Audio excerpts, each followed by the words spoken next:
काय ग वेदा, मध्येच आजीची आठवण आली? रात्री मध्येच माझ्याजवळ झोपायला आलीस ते? अशीच.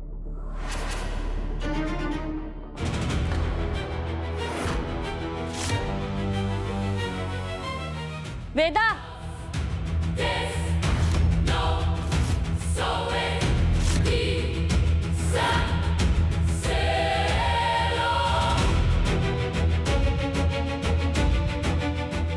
वेदा तू इथे काय करतेस? झोपली होती. अगं पण सांगून यायचंस ना. रात्री अशी अचानक कुठून आलीस? सगळे टेन्शन मध्ये आहेत, सगळे शोधतात तुला. चल इथून उठ उठ. अगं मीरा, असं काय करतेस? ती तिच्या आजीकडे आली की नाही? हो ना?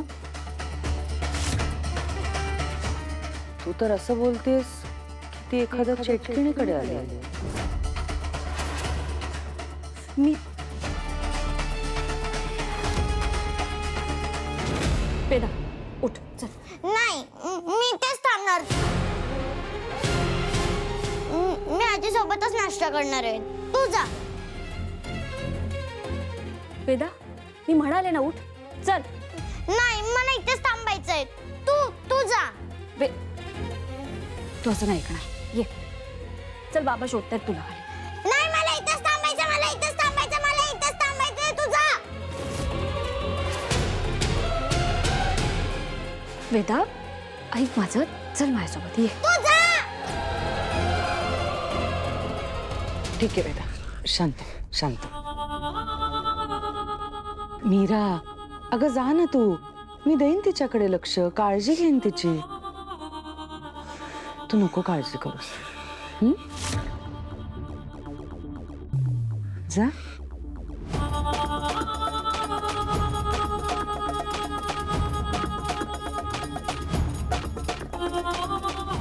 तू आता फक्त तुझी काळजी घे.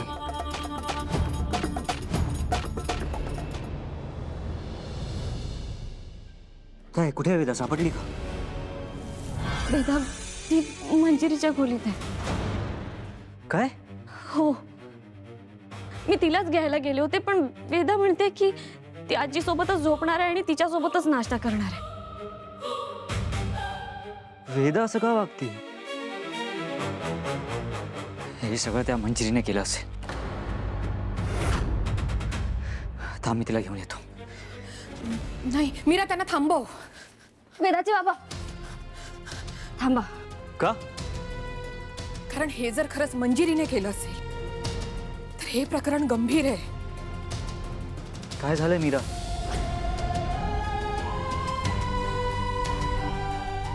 हे बघा, आपण जर वेदाला जबरदस्तीने घेऊन आलो ना तर तिच्या मनात आपल्याबद्दल गैरसमज निर्माण होईल. परिस्थिती आणखीन बिघडेल.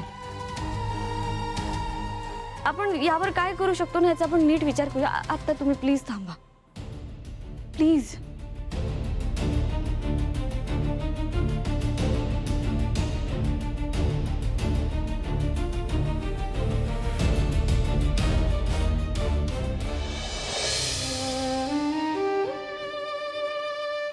तुझ्या बाबांनी मारलंय मला, आणि तेही त्या मीरासाठी.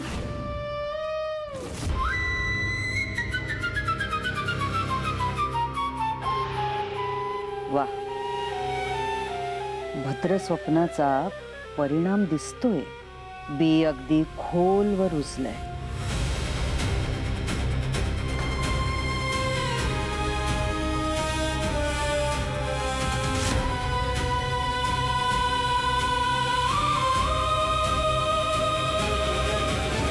काय झालं वेदा?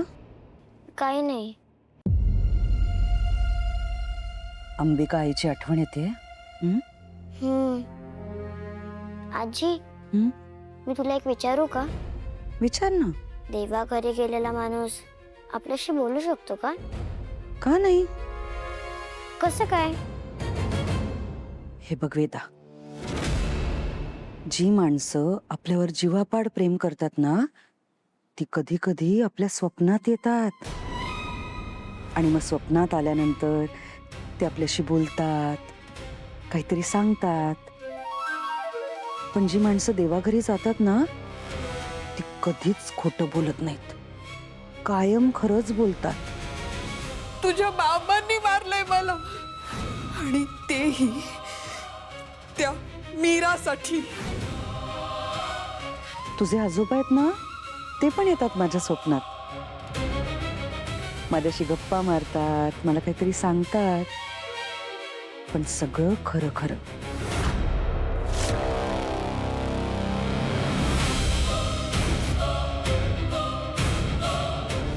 बाळा, तुला काही सांगायचंय का मला?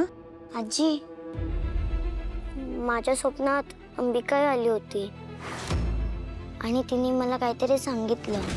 ती म्हणाली, थांब वेदा, असं काही कोणाला सांगायचं नसतं. हा, कुणाला म्हणजे कुणालाच नाही. कुणाला काही सांगायचं नाही? ही मंजिरी वेदाच्या मनात नक्की काय भरवतीये? काल रात्रीपासून वेदा वेगळीच वागतीये, आणि आता हे. मंजिरी, वेदा काय सांगत होती तुला? बोल. ठीक आहे, आता वेदाच सगळं सांगेल.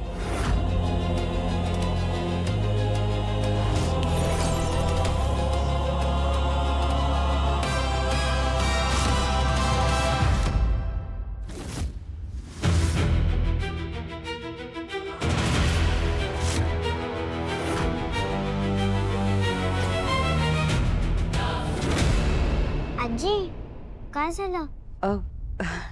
काही नाही. तू एक काम करतेस, तू माझ्या खोलीत जा. मी तुझ्यासाठी ज्यूस घेऊन येते. तू मला इथेच आणून दे ना ज्यूस. आजीचं ऐकणार नाहीयेस का? ऐकणार ना?